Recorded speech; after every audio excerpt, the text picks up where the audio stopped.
Hey Darrion, it's good to see you again. What's My up? question, you're coming back to the bantamweight division. You've gotten to see now, Juan Archuleta win the belt and then now recently Sergio Pettis. Because you left, how much were you watching these guys prior to making the move back down? I've always just kept my eye on these guys since Sergio came into the division. Um, Obviously, when Juan came in, I was a champion, so I knew he had his eyes on me. He was working his way up, but um, when I when the opportunity presented itself for me to jump into the tournament last year, right before I lost my belt, I was kind of bittersweet because I wanted to, redeem myself there, but you know, different call was called, and I had made a sacrifice to jump in that tournament, and so for me, I've always considered myself the best guy at bantamweight, regardless of what was going on down there. It was just duty called me at 145, and I just happened to be world class 45 as well, and so I think guys could consider me a 45er when really, I'm a 45er, but definitely the 135-pound king. Physically, how do you feel coming back down to 35 after, you haven't had to cut that extra weight in a while and your training's been different for 45? I mean, it definitely lifted a lot of weight off my shoulders, not having to focus on weight. But more than anything, it's not really about the weight, Um, I just had to, I mean, I stepped away.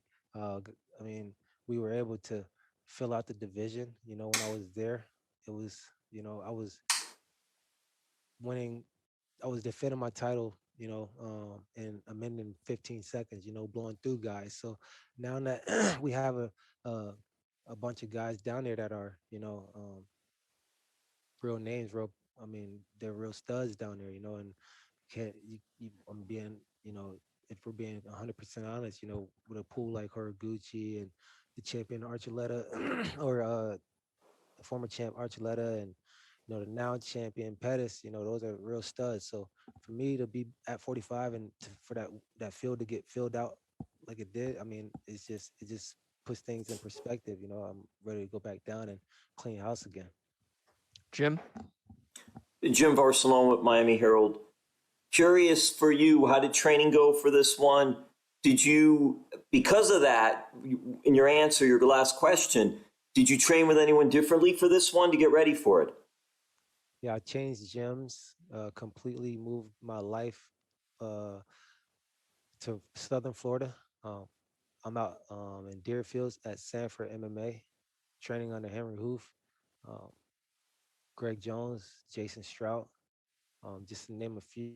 We have, tons of, you know, world-class coaches, world-class athletes, a world-class facility. I always say, since I got there, I come from, you know, Division 1 sports, where the training facilities are world class. You can go get an ice bath after practice, and you know, for a while in my last 10 years in MMA, it was real hard to find that. You had to go to a different facility just to get some maintenance work. So to be able to have everything under one gym, be able to get treatment and get nutritionists and get meals all under the same roof as that you're training. Strength and conditioning. I mean, it just makes everything a lot easier. So the move down to Florida was smooth. And in the follow up to that, because Sanford MMA is a one stop shop, it's a beautiful facility down there, and what they're doing, just everything like you said, you're able to do at one place. What has the transition been like in the sense of just world class trainers, world class fighters? Greg Jones, unbelievable wrestling background, and Henry Hoof. A lot of people obviously know Henry's background and what he's been able to do. For you in making that transition, what was the decision making process for you? Has it been an easy transition for you? Well, I don't think. uh, I think that transition stage is always rough, but it was easier because of the guys that were put in my corner, the people around me. They make it smooth. So I didn't even realize I was in a transition phase. I just happened to move and I jumped right on. I hit the ground running. Start training. Train hard. Been training hard. And it's easy to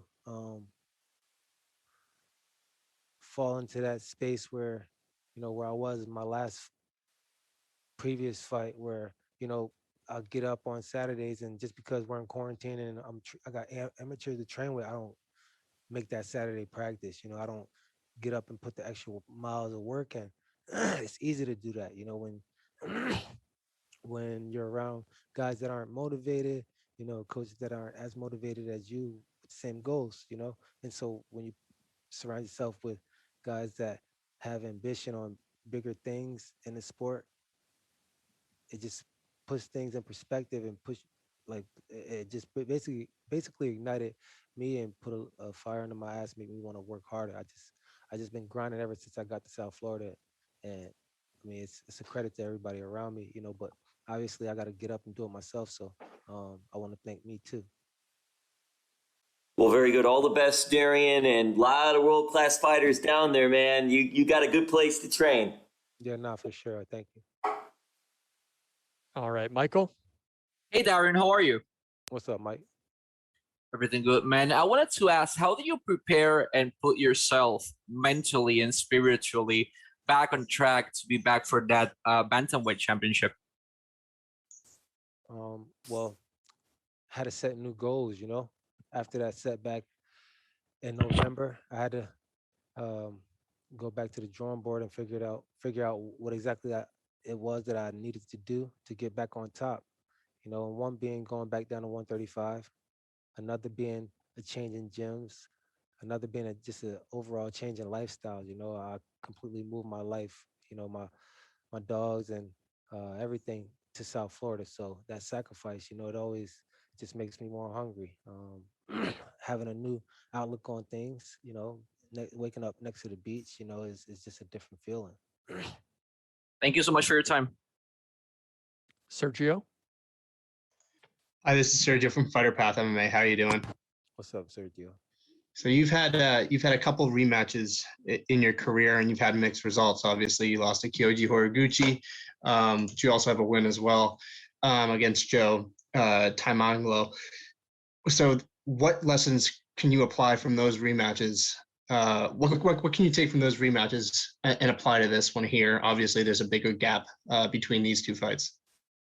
Well, every rematch that I have had in the previous, I always believed that I was coming out better than this first fight, So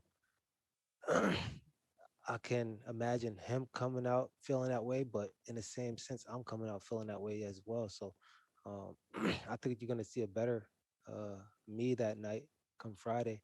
I think you're gonna see no difference than the first fight. Our next question comes from MMA Breeze.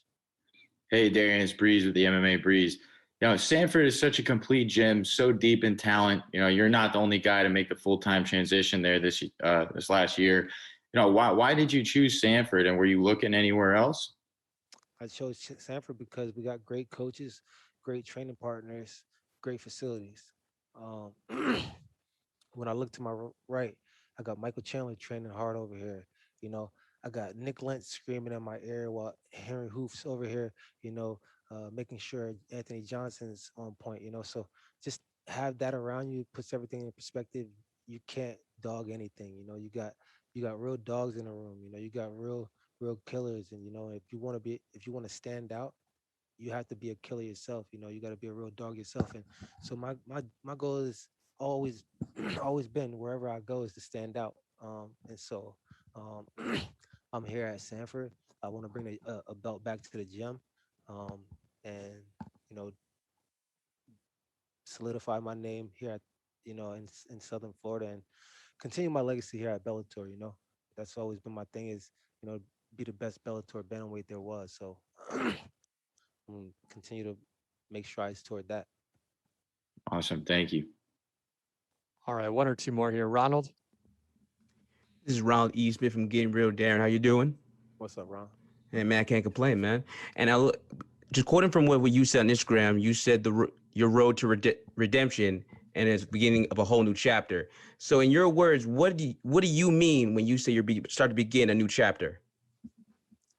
Well, road to redemption for me looks like me getting my title back and keeping it. It looks like me coming off a setback, righting my wrongs, and blowing through this division. I should have been a king since 2018 when I first won the title. I had a setback, and so now I'm here to right my wrongs, and I'm here to redeem anything that was either taken from me or that I lost. Last question comes from the line of Head Kick Audio. Hey, what's going on, Darrion? This is Steve from Head Kick Audio. What's up, Steve? All right, so given that you're a former champion at bantamweight, how many fights away do you think you are from another championship fight to reclaim your belt? I think if I go out there and have a great performance, if I go out there and put this guy away the way I should, I don't see anybody in front of me. There are some great fighters here at Bellator. I think it'll be a cool experience to mix it up with with all these guys at 35. Because I mean, we got a lot of talent, but I don't think there's anybody ahead of me after I go out there and blow through this guy. All right. Appreciate the time, Darrion. Good luck on Friday. All right, thank you.